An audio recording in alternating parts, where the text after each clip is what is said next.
ಹೊಸ ಜಾತಿ ಗಣತಿ ಸಮೀಕ್ಷೆಗೆ ಕೈ ಸರ್ಕಾರ ಈಗ ನಿರ್ಧಾರವನ್ನ ಮಾಡಿದೆ. ಹಿಂದುಳಿದ ವರ್ಗದ ಆಯೋಗದಿಂದ ಜಾತಿ ಗಣತಿ ಸಮೀಕ್ಷೆ ಇನ್ನು ಸೆಪ್ಟೆಂಬರ್ 22ರಿಂದ ಅಕ್ಟೋಬರ್ 7ರವರೆಗೆ ಸಮೀಕ್ಷೆ ನಡೆಯಲಿದೆ.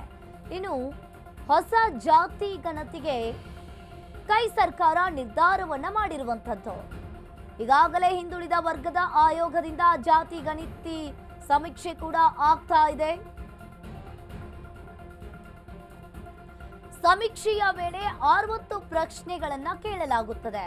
ಇನ್ನು ಸಮೀಕ್ಷೆಗಾಗಿ ಸಹಾಯವಾಣಿ 8050770040 ಕರೆ ಮಾಡಬಹುದು. ಈ ಬಾರಿ ಆನ್ಲೈನ್ ಮೂಲಕವೂ ಕೂಡ ಜಾತಿ ಸಮೀಕ್ಷೆಯನ್ನ ಮಾಡ್ತಾರೆ. ಇನ್ನು ಜಾತಿಯನ್ನ ಹೇಳಲು ಕೂಡ ಏನಾದ್ರೂ ಕಷ್ಟವಾದ್ರೆ ಕಾಲ್ ಅನ್ನ ಮಾತನಾಡಬಹುದು. ಜಾತಿಯನ್ನ ಹೇಳಲು ಕಷ್ಟವಾಗುವವರಿಗೆ ಆನ್ಲೈನ್ ಸಮೀಕ್ಷೆಯನ್ನ ಮಾಡ್ತಾರೆ. ಈಗಾಗಲೇ ಜಾತಿ ಗಣತಿ ಸಮೀಕ್ಷೆ ವೆಬ್ಸೈಟ್ ಕೂಡ ಆರಂಭವಾಗಿರುವಂತದ್ದು. ಇನ್ನು ಈಗಾಗಲೇ ಹಿಂದುಳಿದ ವರ್ಗದ ಜಾತಿ ಸಮೀಕ್ಷೆಯನ್ನ ಮಾಡ್ತಾ ಇದ್ದಾರೆ. ಈಗಾಗಲೇ ಮತಾಂತರಗೊಂಡವರ ಜಾತಿಯಲ್ಲ, ಧರ್ಮವಷ್ಟೇ ಪರಿಗಣನೆಯನ್ನ ಮಾಡಲಾಗುತ್ತೆ. ಇನ್ನು ಕ್ರಿಶ್ಚಿಯನ್ ಧರ್ಮಕ್ಕೆ ಮತಾಂತರ ಏನಾದರೂ ಆಗಿದ್ರೆ ಕ್ರಿಶ್ಚಿಯನ್ ಅಂತಾನೆ ದಾಖಲಾಗುತ್ತೆ. ಅದೇ ರೀತಿಯಾಗಿ ವೀರಶೈವ ಧರ್ಮ ಅಂತಿದ್ರೆ ವೀರಶೈವ ಧರ್ಮ ಅಂತಾನೆ ದಾಖಲಾಗುತ್ತೆ. ಏನು ಕೈ ಸರ್ಕಾರ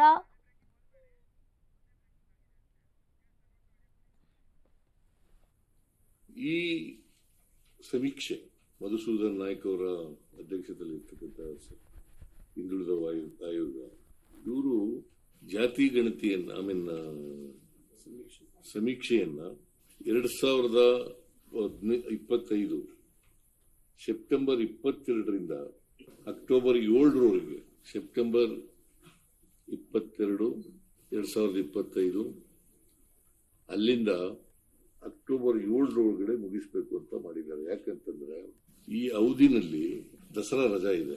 22ಕ್ಕೆ ಉದ್ಘಾಟನೆ ಆಗ್ತದೆ ದಸರಾ, 2ನೇ ತಾರೀಕಿಗೆ ಜಂಬೂ ಸವಾರಿ ಮುಗಿತದೆ. ಟೀಚರ್ಸ್ಗಳನ್ನ ನಾವು ಉಪಯೋಗಿಸ್ಕೊಂಡು ಸರ್ವೆಗೆ ಅವ್ರಿಗೆ ಜವಾಬ್ದಾರಿಯನ್ನು ಕೊಡಬೇಕು. ರಜಾ ಇರೋದ್ರಿಂದ ಸರ್ಕಾರಿ ಶಾಲೆಯಲ್ಲಿ ಇರ್ತಕ್ಕಂಥ ಟೀಚರ್ಸ್ಗಳು, ಉಪಾಧ್ಯಾಯರುಗಳು ಅವರನ್ನು ಸರ್ವೆಗೆ ಬಳಸ್ಕೊಳ್ತಕ್ಕಂಥದ್ದು ಸುಮಾರು 1,60,60,000 ಅಲ್ಲ,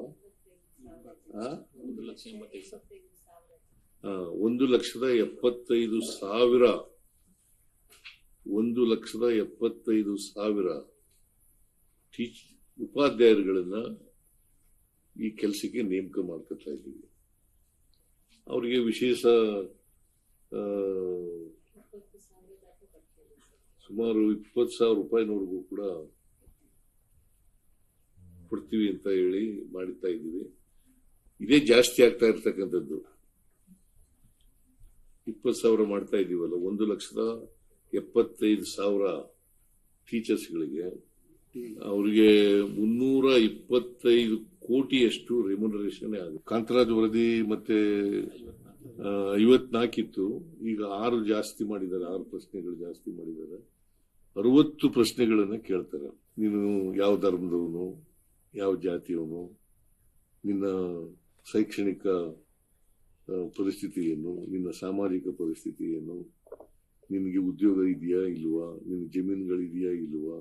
ನೋಡಿ, ಇದು 60 ಪ್ರಶ್ನೆಗಳನ್ನ ಟೀಚರ್ಗಳು ಅವ್ರ ಮನೆಗಳಿಗೆ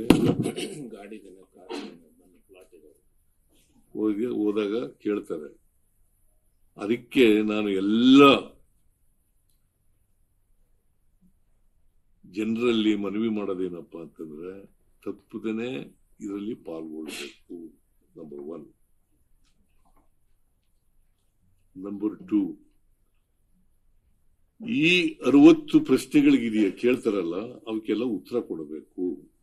ಕಾಂತರಾಜ್ ವರದಿ ಮತ್ತೆ 54 ಇತ್ತು, ಈಗ 6 ಮತಾಂತರಗೊಂಡವರ ಜಾತಿಯಲ್ಲ, ಧರ್ಮವಷ್ಟೇ ಪರಿಗಣನೆ ಆಗುತ್ತೆ. ಕ್ರಿಶ್ಚಿಯನ್ ಧರ್ಮಕ್ಕೆ ಮತಾಂತರ ಆಗಿದ್ರೆ ಕ್ರಿಶ್ಚಿಯನ್ ಅಂತ ದಾಖಲಾಗುತ್ತೆ. ವೀರಶೈವ ಧರ್ಮ ಅಂತಿದ್ರೆ ವೀರಶೈವ ಧರ್ಮ ಅಂತ ದಾಖಲಾಗುತ್ತೆ. ಇನ್ನು ಜಾತಿ ಗಣತಿ ಸಮೀಕ್ಷೆಯಲ್ಲಿ ಆಶಾ ಕಾರ್ಯಕರ್ತೆಯರು ಕೂಡ ಭಾಗಿಯಾಗ್ತಾರೆ. ಸಮೀಕ್ಷೆಯ ಬಗ್ಗೆ ಜಾಗೃತಿಯನ್ನ ಮೂಡಿಸಲಿರುವ ಆಶಾ ಕಾರ್ಯಕರ್ತೆಯರು ಮನೆ ಮನೆ ಸಮೀಕ್ಷೆ ಮಾಡೋ ಸಮೀಕ್ಷಾ ಪ್ರಶ್ನಾವಳಿ ಆ್ಯಪ್ ಕೂಡ ಬಿಡುಗಡೆ ಆಗಿದೆ. ಇನ್ನು ಮತಾಂತರಗೊಂಡವರ ಜಾತಿಯಲ್ಲ ಧರ್ಮವಷ್ಟೇ ಇಲ್ಲಿ ಪರಿಗಣನೆಯಾಗುತ್ತೆ. ಕ್ರಿಶ್ಚಿಯನ್ ಧರ್ಮಕ್ಕೆ ಮತಾಂತರಗೊಂಡ್ರೆ ಕ್ರಿಶ್ಚಿಯನ್ ಧರ್ಮ ಅಂತ ಹೇಳಿ ಮತಾಂತರಗೊಳ್ಳುತ್ತೆ. ಇನ್ನು ಹಾಗಾದ್ರೆ ಹೇಗಿರುತ್ತೆ ಜಾತಿ ಗಣತಿ ಸಮೀಕ್ಷೆ ಅನ್ನೋದು ನೋಡೋದಾದ್ರೆ, ಜಾತಿ ಗಣತಿ ಸಮೀಕ್ಷೆಗೆ 1.75 ಲಕ್ಷ ಶಿಕ್ಷಕರ ಹಾಗೆ ಸಮೀಕ್ಷೆ ವೇಳೆ 60 ಪ್ರಶ್ನೆಗಳನ್ನು ಕೇಳಲಾಗುತ್ತದೆ. ಅದೇ ರೀತಿಯಾಗಿ ಹಾಗಾದ್ರೆ ಈ ಜಾತಿ ಗಣತಿಯ ಸಮೀಕ್ಷೆ ಸೆಪ್ಟೆಂಬರ್ 22ರಿಂದ ಅಕ್ಟೋಬರ್ 7ರವರೆಗೆ ಸಮೀಕ್ಷೆ ನಡೆಯುತ್ತೆ. ಇನ್ನು ಸಮೀಕ್ಷೆಗಾಗಿ ಸಹಾಯವಾಣಿ 8050770004 ಕೂಡ ಓಪನ್ ಆಗಿರುತ್ತೆ. ಈ ಬಾರಿ ಆನ್ಲೈನ್ ಮೂಲಕವೂ ಕೂಡ ಜಾತಿ ಗಣತಿಯ ಸಮೀಕ್ಷೆ ನಡೆಯುತ್ತೆ. ಈ ಬಾರಿ ಆನ್ಲೈನ್ ಮೂಲಕವೂ ಜಾತಿ ಗಣತಿಯ ಸಮೀಕ್ಷೆಯನ್ನ ಮಾಡಲಾಗುತ್ತೆ. ಜಾತಿಯನ್ನ ಹೇಳಲು ಕಷ್ಟವಾಗುವವರಿಗೆ ಆನ್ಲೈನ್ ಸಮೀಕ್ಷೆಯನ್ನ ಮಾಡ್ತಾರೆ. ಈಗಾಗಲೇ ಜಾತಿ ಗಣತಿ ಸಮೀಕ್ಷೆ ವೆಬ್ಸೈಟ್ ಕೂಡ ಆರಂಭವಾಗಿರುವಂಥದ್ದು. ಜಾತಿ ಗಣತಿ ಸಮೀಕ್ಷೆಯಲ್ಲಿ ಆಶಾ ಕಾರ್ಯಕರ್ತೆಯರು ಕೂಡ ಈಗಾಗಲೇ ಭಾಗಿಯಾಗಿದ್ದಾರೆ. ಕ್ರಿಶ್ಚಿಯನ್ ಧರ್ಮಕ್ಕೆ ಮತಾಂತರ ಆಗಿದ್ರೆ ಕ್ರಿಶ್ಚಿಯನ್ ಅಂತಾನೆ ದಾಖಲಾಗುವುದು. ಈ ಸಮೀಕ್ಷೆಯ ಬಗ್ಗೆ ಜಾಗೃತಿಯನ್ನ ಮೂಡಿಸಲಿರುವ ಆಶಾ ಕಾರ್ಯಕರ್ತೆಯರು ಈ ಜಾತಿ ಗಣತಿ ಸಮೀಕ್ಷೆಯಲ್ಲಿ ಈ ಸಮೀಕ್ಷೆಯ ಬಗ್ಗೆ ಈಗಾಗಲೇ ಆಶಾ ಕಾರ್ಯಕರ್ತೆಯರು ಜಾಗೃತಿಯನ್ನ ಮೂಡಿಸ್ತಾರೆ. ಮನೆ ಮನೆ ಸಮೀಕ್ಷೆ ಮಾಡೋ ಸಮೀಕ್ಷಾ ಪ್ರಶ್ನಾವಳಿ ಆ್ಯಪ್ ಕೂಡ ಈಗ ಬಿಡುಗಡೆಯಾಗಿದೆ.